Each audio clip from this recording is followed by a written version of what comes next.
Hello guys, T1 here from the Newman family. I am going to be making pasta sauce from scratch today. Come take a look. First thing we need for our recipe is tomatoes. I'm going to be making just a tomato base first. I'm using about 6 pounds of tomatoes. I'm using Roma tomatoes because there's a little less water, a little more tomatoey goodness inside. And we'll get our base started and then we'll go from there. Okay, so first step is to cut our tomato. I'm no Gordon Ramsay, but this is how I do it. First we cut the top, we cut a little sliver off the bottom. This is waste on the top here. We can take all this off, and this becomes waste. The rest of this is all good, so we can cut this up. And we're gonna do this with all of our tomatoes. Now that we got our tomatoes ready, we are going to add in our onions. You should be using, with our 5-6 pounds of tomatoes, you should be using about 3 or 4 medium-sized onions. Here we go, chopping up an onion. You want to chop off both ends. I like to do it nice and quick this way by just chopping it in half at this point and peeling off your skin. There you go. Now I'm going to just dice this down a little bit more before I put it in with my tomatoes. Be careful because those onions will make you cry. Now that we got all of our vegetables chopped up for our base, we're going to process these. As I mentioned, we want them nice and smooth, so let's just start adding into the food processor here. We're just going to take it out. You know, we can just put some onions, some tomatoes together. It'll help make a nice savory bit here. Let's close that up.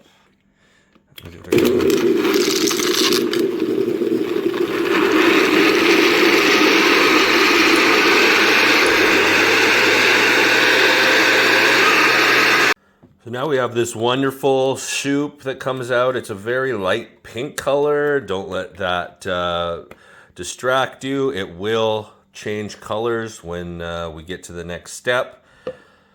Let's do that with all of our tomatoes and all of our onions, and we'll go from there. All right, now we have this wonderful base started. You see it's this pink color. If you are smelling this right now, you are definitely getting excited at this recipe that you're going to enjoy. This base stock can start anything from a lasagna sauce to a spaghetti sauce to raviolis to pizza sauce to anything pasta sauce. So start here and we'll spice to our liking for each sauce we're going to have. We're going to get this onto the stove. We're going to turn it on and start to cook it. We'll just do it at 4, a slow cook. The longer you have to cook this, the better. So you can do it a little slower. I'm putting it only on 4, just a little under medium. And that's where we'll start. Let's get to the spices. We're going to add 1.5 tablespoons of salt. We're going to do 3/4 of a tablespoon of pepper. We're going to do 3 tablespoons of oregano.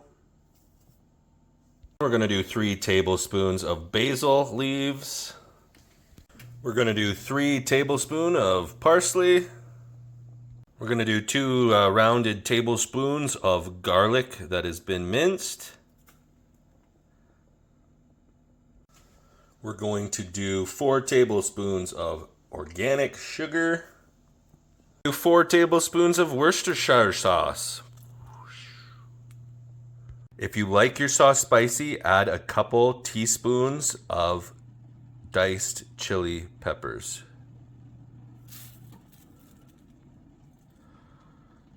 Next, we're going to add 2 cups of water.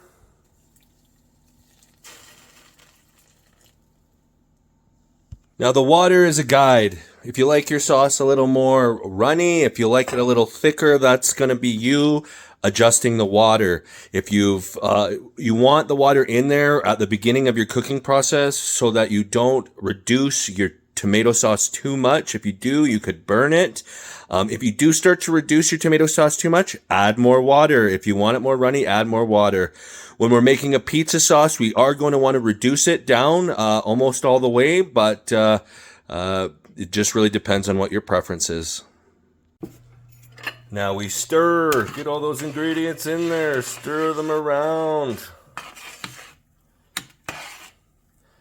We are going to cook this for the next hour or so on this low heat.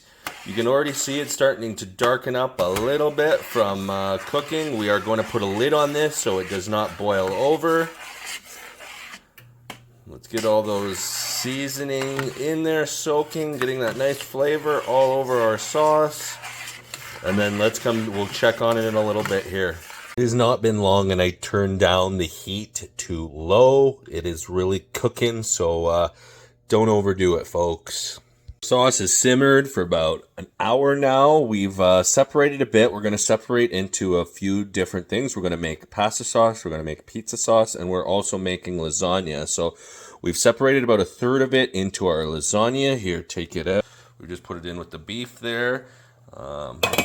Give you a look and see what it looks when we're stirring it. Look at that rich color in there. Still maybe a little watery yet, but the noodles of the lasagna will definitely soak a lot of that up. If you wanted to make it a little thicker, you could put some tomato paste in there. Also, if you like more of like a rosé flavor, you could decide to add like a shot of milk and butter in there, but that's all for taste. I always recommend you taste your pasta sauce. This is your sauce. Make it the way you want it. Maybe you want a little more salt, maybe you want a little more spice, but always taste. The chef always tastes his food. So this pot here is going to be my pasta sauce. I like a little rosé, and in order to thicken it up a little bit, I'm going to put in some milk. Cooking it with a bit of milk in there will help to thicken it up. I'm also going to put just a little stick of butter in there.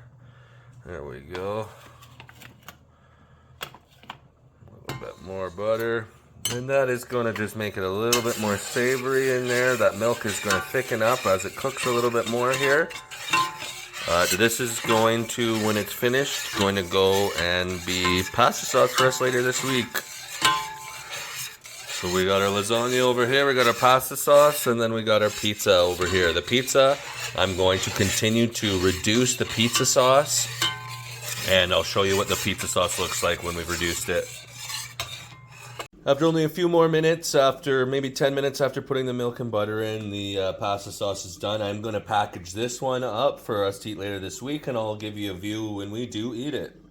So I am done reducing my pizza sauce. It looks a little bit like this. It's been almost 2 hours for the pizza sauce. I'm going to take this and package it, and this will probably make, you know, a couple really big pizzas, or, you know, a dozen personal pizzas. So I'm going to package it so we can use it later. I will show you when we make a pizza the end result. But this is your pizza sauce. It is savory, and look at that. It is going to be so full of flavor. Yummy, yum, yum. Can't wait. Here we are now enjoying our lasagna made with that sauce. It looks really nice and juicy. And I can't wait to have a bite.